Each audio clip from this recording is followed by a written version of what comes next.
Hey everyone, welcome back to DRL Facebook Fridays, where I'm going to be answering some listener questions and giving advice. Before I even get to that, I have to tell you guys about my week, which has been kind of crazy. So I get a text earlier this week from a friend that lived in San Francisco. We'll call the friend Darius for privacy purposes.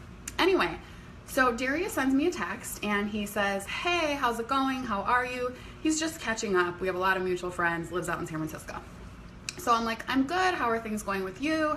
I start telling him about the podcast and about some other things that I have going on in my life. So I'm like, "I'm good. Things are great. Whatever, right?" So then I start asking him about him. I'm like, "So what's going on with you? How's life?" He's like, "Well, I actually moved to upstate New York." I'm like, "Wow, that's a huge move.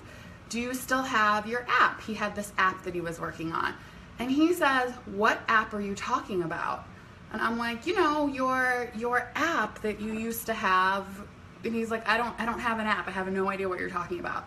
So I'm like, "Wait, which Darius is this?" He goes, "Well, apparently the Darius without the app." And I'm like, I really don't remember who this is now. Now, this is a number that's saved in my phone, so it's obviously somebody I know, right? So I'm like, "Can you send me a picture of yourself?" So he sends me a picture, and of course, in the picture, there's like 10 people. I'm like, "Which one are you?" He's like, "I'm the one in the jean jacket." So I'm looking at this guy, and I'm like, I have no idea who it is. So this is not the guy that I obviously thought was my friend Darius. This is some guy, and I have no idea who it is. So I decide just to call him. So I actually call this guy on the phone, and I'm like, "How do we know each other?" He says, "We went out on a date 3 or so years ago." And now I'm completely baffled.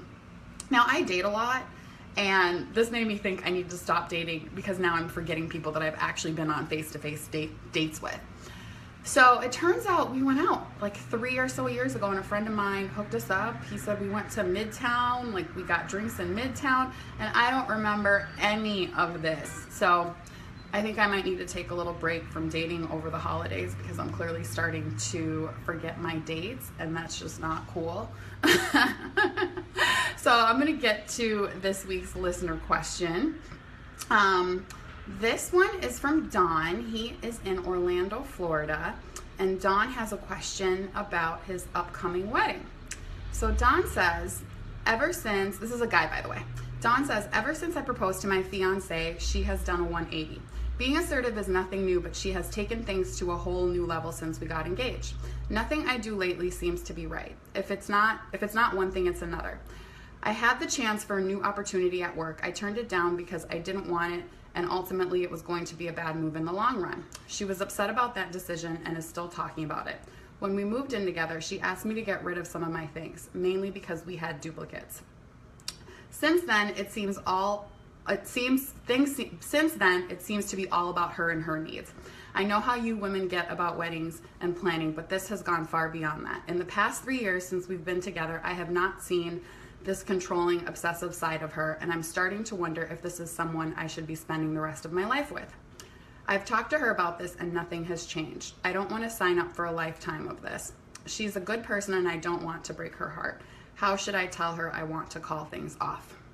Ooh. So basically what's happening here with Don is he's engaged, and he was with his girlfriend for 3 years, and ever since they got engaged, she's completely done a 180 and has become far more controlling, and the relationship seems to be centered around her and her needs, and is no longer really concerned with what's going on with him. So first of all, I think that he probably made the right decision in deciding that he was going to break things off in the first place. Because here's the thing. I don't think that marriage makes things any easier.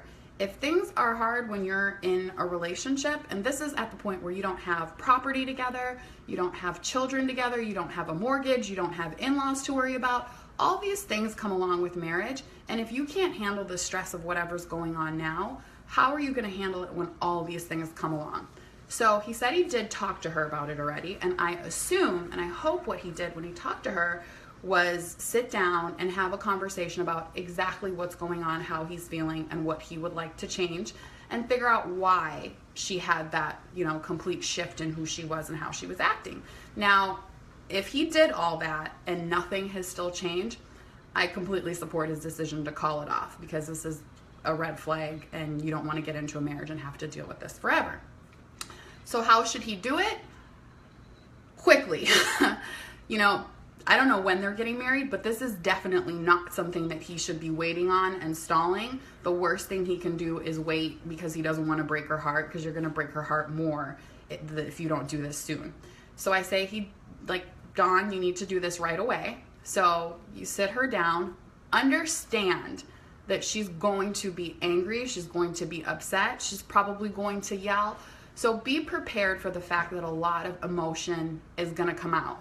She's not going to just calmly say, okay, yeah, let's just call it off and break up. She's probably going to try to convince you otherwise. So make sure that you're certain of your decision to break this off before you even go in there. Understand that there's going to be a lot of emotion, and you just have to do it. You just have to say, you know what? I love you and I think you're a great person, but ultimately, I don't think we should get married, and I don't want to sign up for a lifetime of what's been going on. And that's that. You just have to do it. Now, do not, in that moment, ask for the ring back.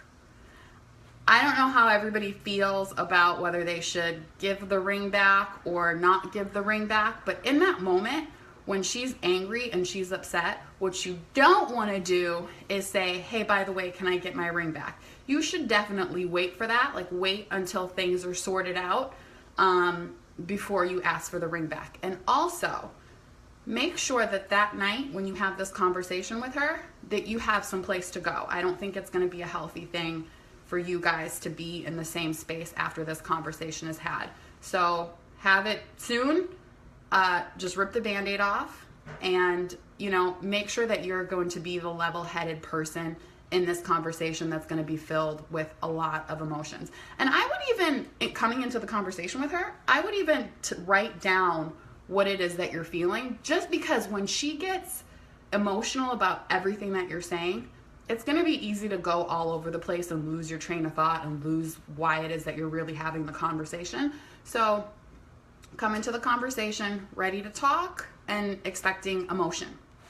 I would love to hear from you guys about how you would handle such a conversation. And also, I'm curious, especially for the men out there that are listening, if an engagement is broken off, specifically by the man, should he ask for the ring back, or should he just let her keep the ring? Curious about what you guys think. So be sure to comment and let me know. And also, don't forget that we have new episodes of DRL every Wednesday on iTunes, SoundCloud, and Google Play. And if you guys have any questions for me, be sure to inbox me and let me know, and we may read them on Fridays here on Facebook Live. So until next time, wish me love, and I hope that you guys have a fabulous weekend.